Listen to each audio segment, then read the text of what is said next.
Hello and welcome to Swish's Hits and Kicks. Oh wait, no, that's a different kind of podcast. That's a different podcast than today. Today we doing a podcast about the learner-centered paradigm, and my learner-centered paradigm is inclusive student agency by yours truly, Richard Carrion. So, part one, what is the change, the proposal, the what, and the why?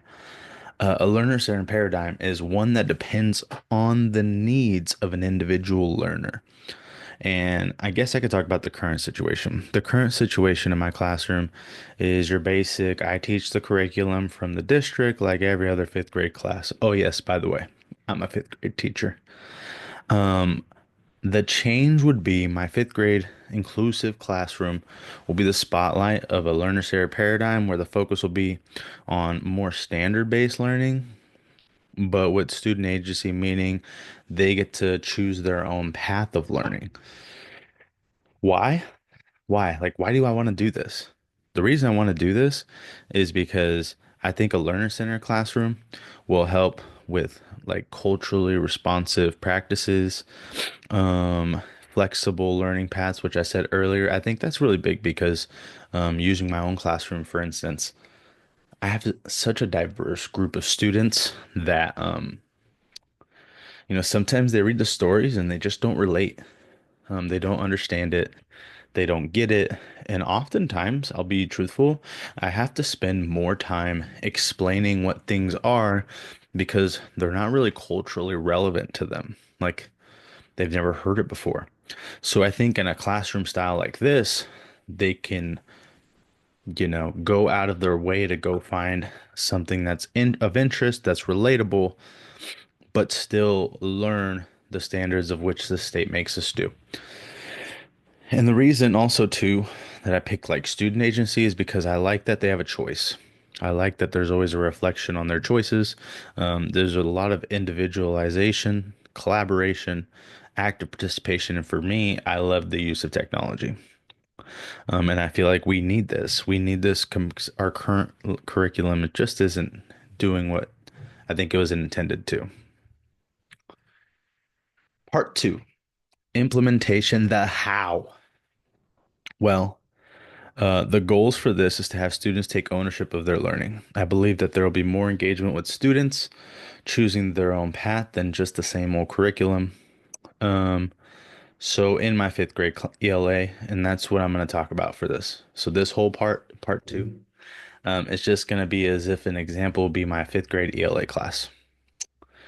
And they have the student ownership. You know, what is their path? I thought about this, and I'm like, you can really involve other subjects in this. Obviously, ELA stories, right? We're going to be doing that. But also, what if they want to do historical stories? What if they want to do science stories? They have the choice to go do that or current technology stories. Like they're fine. Like, what if they're really interested in that? And that's a choice they get. Resources. Resources, essentially just tables or desks, different types of chairs. I love that, you can have rocking chairs, almost like pillow pads, different wobbly chairs, spinning chairs.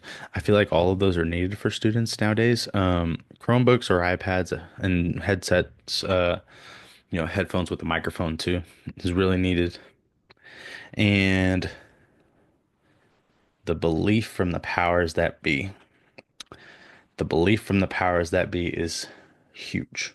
It's crucial. I need my administrators to believe in this so then that they can go to the district and have them believe in this too.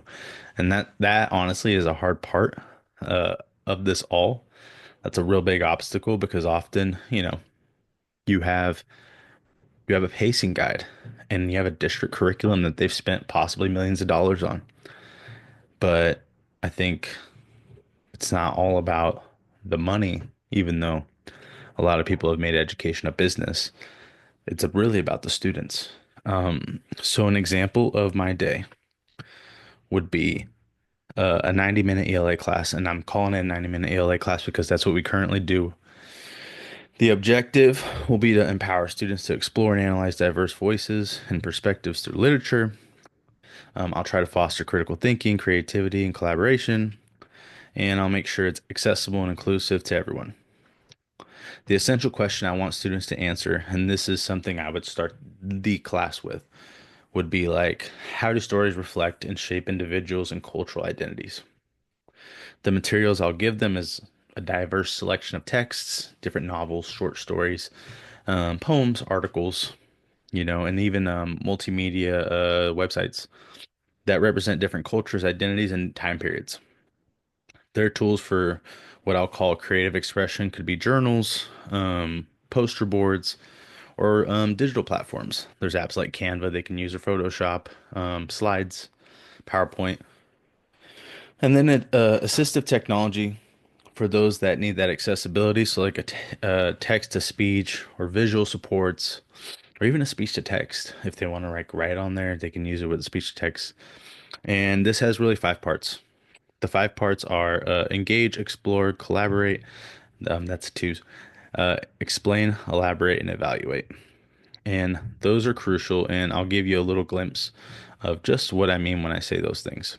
So, what I mean when I say engage would be just to begin with like a gallery walk of some sort, just of like different books, authors, and then just ask students after they've done that, what interests them? What are they looking at that they might want to, read to do that essential question? Then the next part would be to explore, right? To explore, and it's basically students are going to pick a text of some type and they're going to explore that one. And then students are going to form groups all on their own choice, based on the text selection, and they're going to try to figure out like what stands out, what's the author's background, and they're going to make connections to their own lives. That's really what I want them to do, and what they do in their group, whether like how they discuss this orally, written, or even digitally, and the way they document it. I'll have graphic organizers available, even a slide deck ready for them. It's just their choice. Explain. So in their group, they're going to create a response project to this text. And I just need them to highlight the key theme and the relevance to them. That's all I really needed them to do. They can do what I'm doing now. They can make a podcast. They can do a slideshow. They can perform if they want to. It's kind of up to them. There's multiple pathways to complete this. And then to elaborate at the end, like I want them to share what they got. I want them to, and we're also going to celebrate it because I think it's really cool. It's going to relate back to them. And then at the end, they'll evaluate. They're going to evaluate, like, what did they learn from the author?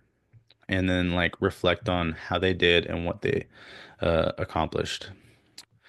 I think this will be really good.